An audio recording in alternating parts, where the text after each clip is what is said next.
இந்த பெருநாள் தொழுகை எல்லாம் திடல்லே போய் தொழுகிறாங்களே. நம்ம ஏரியாவில் பெரிய பெரிய பள்ளியாசல் இருக்கு.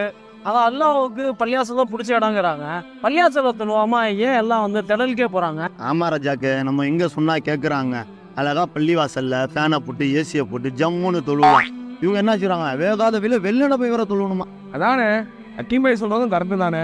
பஜர் தொழுந்துட்டு சாப்பிட்டுட்டு டீயை குடிச்சிட்டு ராத்தா 10 மணிக்கு தொழுவலாமே. அதான் சொன்னால் கேட்கவா போகிறாங்க பாய். விடுங்க, நம்ம பள்ளியாசலை போய் தொழுதுக்கலாம். அப்போ சேர்க்க நான் பெருநாள் அதுமா காலையிலேயே இவ்வளோ டிப்டாப்பாக கிளம்பிட்டேன். எங்கே போகிறேன்? அதுவும் மாப்பிள்ள பெருநாள் தொழுகை டைம் ஆயிடுச்சு, 7 மணிக்கு தொழுவேன். அதான் சீக்கிரமாக கிளம்பிட்டு இருக்கேன். என்ன மாப்பிள்ள, பள்ளியாசலை கட்டி பள்ளியாசல் ஏசிலாம் போட்டு ஜம்முன்னு வச்சுருக்கோம். நீ வேகாத வெயில 7 மணிக்கு போய் திடல தொழுவுறேங்கிறா.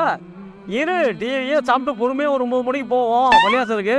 அல்லாவுக்கு பிடிச்ச இடமே பள்ளிவாசல் தானேப்பா, அங்கே தொழலாம்ல. அதாவது இறைத்தூதர் ஸல்லல்லாஹு அலைஹி வஸல்லம் அவங்க சொன்னாங்க, 3 பள்ளிகளில் தொழுவதை நீங்கள் நன்மையை எதிர்பாருங்கன்னு சொல்கிறாங்க. அதில் முதல் பள்ளி மஸ்ஜிதுல் ஹராம், மக்காவில் இருக்கக்கூடிய பள்ளி. இன்னொன்று மஸ்ஜிதுல் நபவி, மதீனாவில் இருக்கக்கூடிய பள்ளி. இன்னொன்று பாலஸ்தீனத்தில் இருக்கக்கூடிய மஸ்ஜிதுல் அக்ஸா.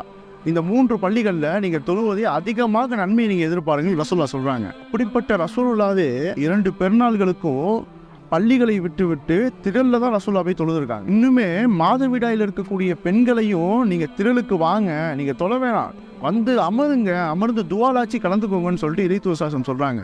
அவ்வளவு திரளுக்கு முக்கியத்துவம் தராங்க அல்லாஹ்வுடைய தூதர். பெருநாள் தொழுகைகளை இறைத்தூதர் ஸல்லல்லாஹு அலைஹி வஸல்லம் அவங்க திரளில் தான் தொழுதுருக்காங்க. அதுதான் நபி வழியும் கூட.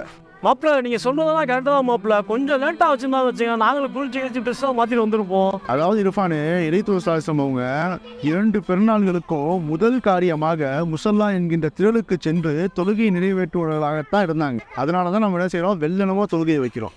இன்ஷா அல்லாஹ் ராஜாக்கு, நம்ம நபி வழியிலே திடலில் போய் தொழுகையை நிறைவேற்றிட்டு வந்துடுவோம். சுன்னத்தை ஹயாத் பண்ணிடுவோம். இந்த விஷயத்த சொன்னதுக்கு உங்களுக்கு அல்லாஹ் அருள் புரியட்டும் பாய்.